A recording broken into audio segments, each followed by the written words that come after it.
Гимназијата го брука Делчево, а Шехтански молчи, рекоа денес на прес делчевските социјалдемократи. Според нив, во гимназијата се нижат срам до срам. Во гимназијата се донираше литература со верска содржина, што не е дозволена со законот.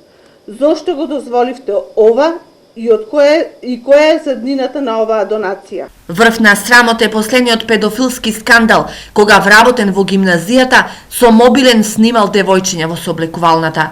Нели вие одлучувате кој ќе се вработи на кое работно место? Сега, зарем не чувствувате, ако не друго, барем морална обврска, нешто да им кажете или објасните на граѓаните?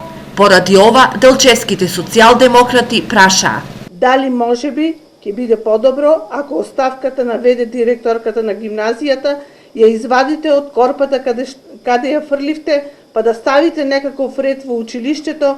Прозваниот Шехтански одлучи да молчи. По одговор од него денеска немаше. Освен за гимназијата, СДСМ одговор од Шехтански повеќе од една година чека и на прашањето кој е одговорен за истекувањето на нафтата од основното училиште Климент Охридски.